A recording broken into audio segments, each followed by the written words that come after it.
Арабын нэгдсэн Эмират улсын эдийн засаг хөгжиж, үүнийгээ дагаад дотоодын бусад салбарууд хөгжсөөр байна. Иймээс өсч буй эдийн засгийн хурдыг тооцоолж, ирээдүйд бий болох хүн амын орон сууцны хэрэгцээ, аж үйлдвэрийн хөгжил зэрэг дагалдах төслүүдийг авч явах шаардлага тулгарсан. Эдгээрийн тулд эрчим хүчний их үүсвэрийг нэмэгдүүлэх, тогтвортой байдлыг хангах нь нэн тэргүүний асуудал болсон бөгөөд үүнд тогтвортой эрчим хүчний их үүсвэрийг бий болгох ажлын хэсгийнхэн хамгийн түрүүнд Арабын нэгдсэн Эмират улсад ирээдүйд шаардлагатай эрчим хүчний хэрэглээний прогнозыг гарган одоо байгаа эрчим хүчний хэрэглээнээс олон дахин өндөр эрэлт үүсхийг тогтоосон. Тооцоололоор 2022 он гэхэд эрчим хүчний хэрэглээ 6 дахин нэмэгдэх буюу цаашид жил тутам 9% өсөх төлөвтэй байна. Иймээс бид эрчим хүчний ирээдүйн эрэлт хэрэгцээг хангах хамгийн тохиромжтой их үүсвэрийг эрэлхийлж эхэлсэн юм.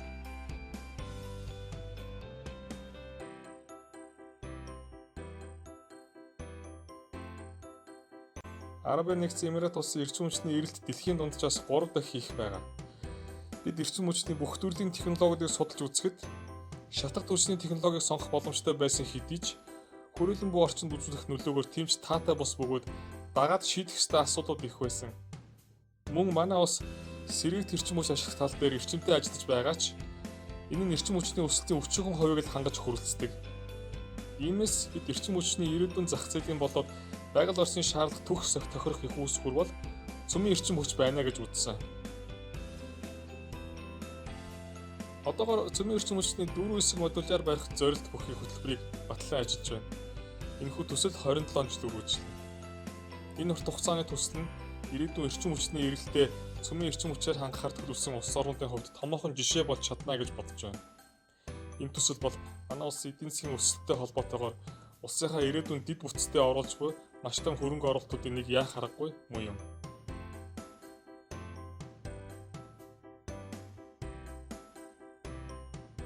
Төслийг хэрэгжүүлэхэд олон улсын атомын энерги агентлагийн дэмжлэг маш чухал байна. Цөмийн эрчим хүчийг сонгох болсонтой холбогдуулан цөмийн байгууламжийн тусгай шаардлага, технологийн болон менежментийн удирдлагын асуудлуудыг шийдэхэд олон улсын атомын энерги агентлагийн техникийн хамтын ажиллагаа, хүний нөөц чиглэгдсэн үйл ажиллагаанууд болон хяналтын үйлчилгээ маш чухал бөгөөд богино хугацаанд үр дүнтэй ажиллахад үнэхээр их хувь нэмрээ оруулж байгаа.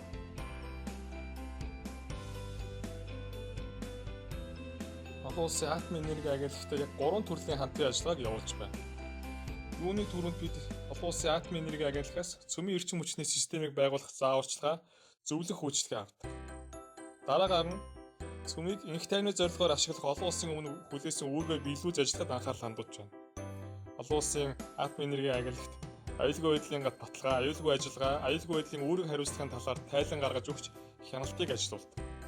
Эцэст нь бид цөмийн энерги ашиглах дэд бүтцээ шийдвэрлэж байгаа туршлагынхаа тухай олон улсын атомын энерги агентлагтай хуваалцаж, бусад гишүүн орнуудад ашиглаж болох бидний туршлага жишээг хүргэж, олон улсын атомын энерги агентлагийн зааварчилгаа гарын авлагыг илүү сайжруулах түгээхэд хамтран ажилладаг.